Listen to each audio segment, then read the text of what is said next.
when you come to the Supreme Court, people were asking, how many justices do you have at the Supreme Court and all of that. So this morning we want to help you with some understanding of what is happening within the judiciary and the number of judges that we have and how they got to the Supreme Court and all of that. So if you look at the list, and out of the list you see 14, but by the time I'm done with you, you realize that the number will reduce.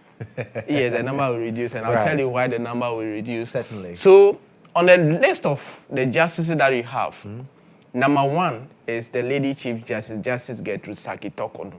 And the reason Justice Torkornoo is number 1 on the list is by dint of the fact that she is the Chief Justice. Right. But she isn't the most senior on the Supreme Court bench. But automatically, once you become the Chief Justice, you are the most, you are the administrative head of the judiciary. So Justice Torkornoo was appointed in 2019 by Nana Ado Akufo-Addo. Then number 2 on your list, in fact, the number 2 is the most senior on the Supreme Court bench, actually. But he is number 2 because of the fact that the Chief Justice is Justice Torkornoo. And he was appointed in 2018 by... 2008, you mean? 2008. Yes. By John Ajekun-Kufuor. Number 3 is Justice Gabriel Puaman, who was appointed by John Dramani Mahama in 2015. Avril Lovelace Johnson, 2019, by Nana Ado.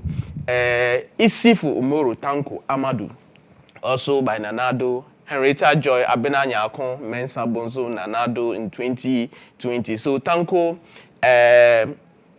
Professor Mensa Bonso, Emmanuel Yone Kolendi were all appointed in 2020 by Nana Ado Dankwa Akufo-Addo. Then in 2022, we had Samuel Esiedu, Justice Samuel Esiedu, and Barbara Akayenzu. And pay attention to number 9, Barbara Akayenzu. I'll come back and tell you something.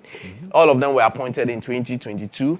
Then Justice George Kingsley Kumsin, Justice Ernest Gau, they were appointed in 2023. Then the last batch that were appointed the last year, absolutely. Justice Anthony Henry Kofi, and he is the president of the Association of Magistrates and Judges in Ghana. And we have Justice Yadakwan Sare and Justice Richard Ejie Frimpong. So the Supreme Court as it is now, you see 14 of them. Okay, now the Lady Chief Justice, Director, please go back. The Lady Chief Justice has been suspended. So as it stands now, we have 13. But that is not all. The number is still reducing. Number 9, Justice Barbara Frances Akayensu has retired. Right. She attained 70 in February 2nd, 2025. So as we speak, Supreme Court justices, we see 14, but it is 13, and the CJ has been suspended, so now it is 12. Right. Then, the day before yesterday, Director, let's go. We have a communique from the judiciary, and that communique is to the effect that some 7 justices of the Court of Appeal have been nominated for elevation onto the Supreme Court bench. And who are these justices? When you see the list there, it doesn't give you the chronology in terms of seniority. Because Justice Senye Jamfe is the most senior at the Court of Appeal. And the president of the Court of Appeal judges. But by way of this list, nominated by the president, they have to go through some processes, eventually land in Parliament, they will be vetted, and the decision will be taken. So Justice Sir Denis Dominic Ejie, this is a name that sounds like when you are mentioning, you have to be very careful because the D's are many. Sir Denis Dominic absolutely, Denis Dominic Ejie. Yes. And in fact, I've never seen any lawyer who have never mentioned him, who have never come across him. He's developed a lot of books for the judiciary, and his books are all over. Lawyers, students, everybody is using. So he's a known person within the judiciary. He has been nominated, and many people think that it's been long overdue. Justice Gibiel Simon Subare, another person who has also been at the Court of Appeal for so many years. Then Justice Senyo Jamefe, that I told you about, the father is the president of all the Court of Appeal judges in Ghana and most senior at the Court of Appeal, has also been nominated. Justice Kweku Tewia Akabuafo, and for those of us who cover the court, will tell you that when you sit in his court and he delivers his decisions, sometimes you wonder what questions again you want to ask, because he's so clear. The clarity is amazing. He's also been nominated. Justice Philip Bright Mensah has also made the cut. Justice Janapari Batel Skujo, then Justice Hafizata Amariboba. One of the cases that I covered where she was part of the panel is in relation to the coup plot, the coup issue. Yes. ACP, Dr. Benjamin Agozo, Dr. Frederick Yao Makpam was one of the justices involved there. Justice Efia Sewa Sarabujwe, Justice Evinopon, and she's Justice Hafizata Malibuba. So these are the 7 that have been nominated. So if you add to the existing one, supposing they've been approved, then we are going to have 19 instead of 21. Right. Pending the determination of the CJ's pending investigations and all of that. So if you go to the Supreme Court currently, even though we have 14 Supreme Court judges, we have one who was retired in the person of Justice Barbara Akayensu, and then the CJ, as we speak or we know, has been suspended. So we have 12 justices at the Supreme Court currently, and 7 more has been nominated. When approved, they will go to the Supreme Court. So that is in relation to the latest happening within the judiciary. But in relation to that, the minority yesterday had a presser, and they made the point that they are going to demonstrate. They're also making some wild allegation about the fact that the NDC is speaking to judges to give out the CJ. Let's hear from the minority leader, Alexander Fenyomaki. Our respected judges. Some of them, I am aware, we are aware, that are being promised by the NDC government. Today, it is Torkornoo. Tomorrow, it may be them. They should listen and listen well. I want all judges in the country to know that their institution is under attack. The NDC government is approaching you, the judges, telling you that, oh, Torkornoo does not have a good interpersonal relationship. She is snobbish, she is this, she is that. But I want you to know that if they allow them to use you today, tomorrow they will come after you. Act collective. It is your institution which is under attack. Our demonstration on Monday is not about our party or parties. It's about protecting the institutional integrity of our republic. It's about drawing a line in defense of the Constitution. And it's about telling those in power, you may have your term, but you do not own the state. The framers of our Constitution understood that democracy without an independent judiciary is no democracy at all. That is why we are gathering on Monday, 5th of May, to say enough is enough. To say that the people of Ghana will not sit idly by while their courts are captured. To say that the power may change hands, but the Constitution must always stand.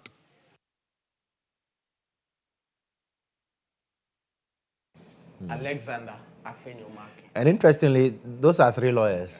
That is the beauty of the democracy that we practice. Right. So they have firm ideas of how the law works and all of that. But the minority leader is making an allegation that he is aware and they know that judges are being spoken to. How did he become aware? You and I. Because he's the leader. Okay. So these are things that we will continue to monitor. But the point is that they have a demonstration coming up on Monday. They will hit the judiciary, they will hit parliament. Of course, I understand that they will also hit the presidency and all of that. But away from this one, the Attorney General has also been in the news for the last few hours or 2 days or so. Yeah. And one of the things that he's been speaking to, which we have reported on it extensively, is the issue with A+. That issue has come up. He's giving his side of the story. Kwame Asare-Obieng. And Kwame Asare-Obieng. And he says, it's getting very interesting there. Yes. But the AG is saying that he's daring him. If he has any information, they should organize a presser like he did and then let it out. You notice I asked him about the fact that in the national service scandal, he made a point about an MP. He said A+. He said when we meet A+, we should ask him that question and all of that. So any opportunity that we have to meet A+, we'll ask him about all of that. That we have dealt with it extensively. But there's also an issue about the Sky Train that he touched on, but we have not actually paid attention to that. Let's hear from the learned Attorney General on the latest of the Sky Train matter. In respect of the Sky Train matter, we have completed investigations and will be filing charges hopefully next week. We have established that $2 million United States of American dollars was paid by the Ghana Infrastructure Investment Fund without board approval. The only persons who knew and acted on the payment were the former CEO, Mr. Solomon Asamoah, and the former board chairman, Professor Ameyaw Ekumfi. Both will be charged next week. The docket is ready. We know the charges we are filing against them, so they will be charged next week. Some of the board members have offered to testify as witnesses for the prosecution, and I am considering their offers. So that's Dr. Dominic. Ayine, yes. So Attorney General. Yes, he makes the point that somebody is saying you're Attorney General, so it's our Attorney General. He's Attorney General for the Republic and all of that. So one of the things that he's saying is that the Sky Train matter, so this month, certainly this week or next week, we'll see charges being filed at the court. He didn't end there. The issue about the national service scandal is also pending at the National Cathedral. He has some updates on that as well. Now, the investigation in the National Service Ghost Names scandal has also progressed well, and we will be filing charges against some of the persons involved from the first week of May, also, in a few days' time. Other matters such as National Cathedral, mathematical sets, senior high school Wi-Fi are also nearing completion, and dockets are being prepared for prosecutions to begin. That is the Attorney General. Yeah. For those who are asking when, he says relax. So he's providing some updates on those issues as well and all of that. But there's one answer, the Adu-Boahene's case. On Wednesday, he was in court. Yesterday was a holiday. So that was a moment I realized that the background looked a bit darker. Yeah. So it means that it was late in the day on a Wednesday when Adu-Boahene, the wife, Angela J. Boateng, and Mildred Donko and the company were charged with 11 counts. In fact, they pleaded not guilty. The court, AG opposed to the grant of bail for Adu-Boahene.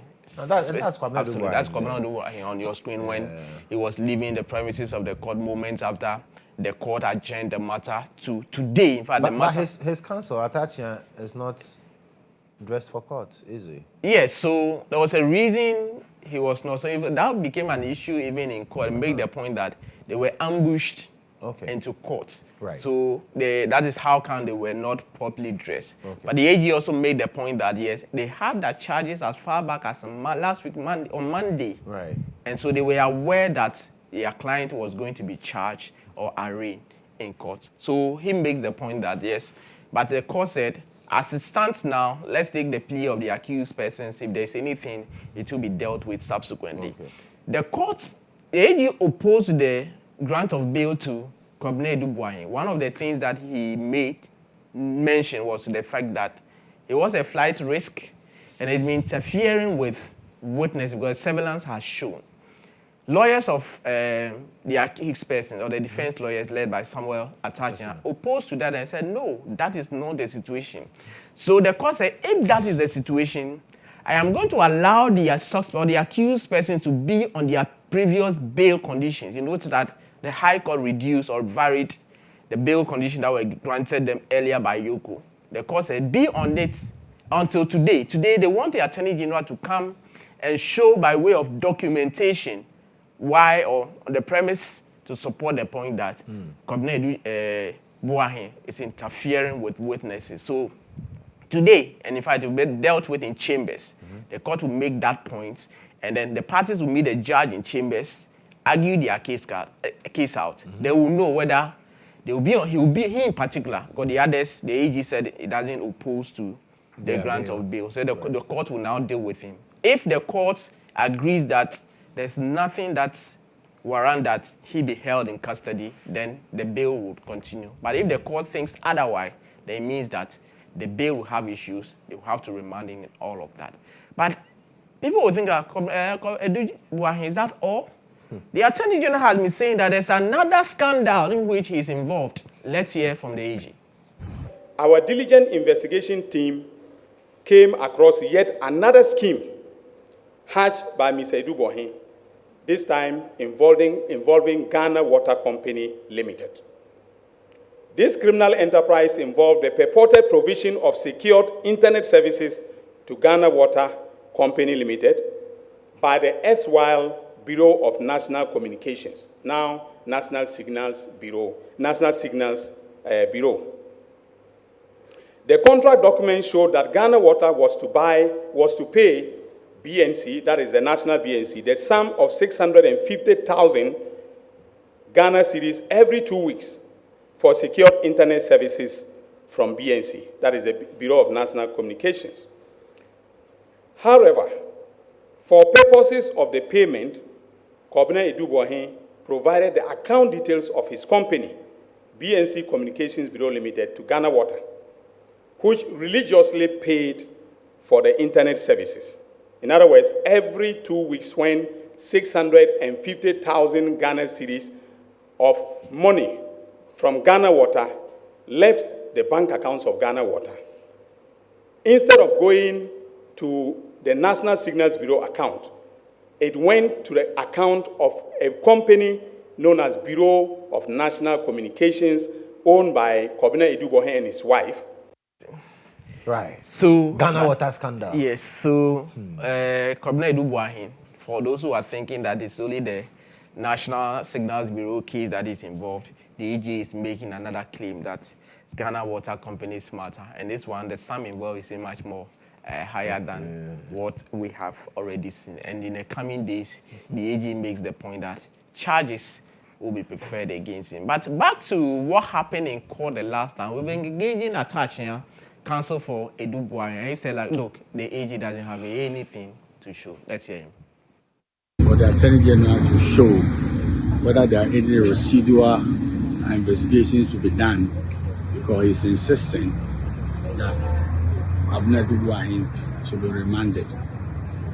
Because they have some surveillance that shows that he's trying to interfere with investigations. That is his say-so. That is his say-so. You don't believe that? At all. So Samuel Atachan said he doesn't believe that the AG has any surveillance to show that his client is interfering with witnesses. So today, this morning, they are in court, but they will meet the judge in chambers. We'll be around to nose around and see what will become of whether Adu-Boahene's bail will be as it is or the court will revise it and all of that. And also coming up is in relation to the Oyarefa $2.1 million cocaine matter. Yes, at the last court sitting, I indicate that Uche Chukwu Chima was slapped with fresh charges. He was remanded. Today, his lawyers have indicated that they are filing official official bail application, formal bail application for the prosecution or for the court to grant the accused person bail. We'll be there to monitor whatever will happen, and we'll update you on all of that. So this is all we have by way of court today, this morning. Murtala, thank you. Thank you so much for giving us the updates on all the court matters.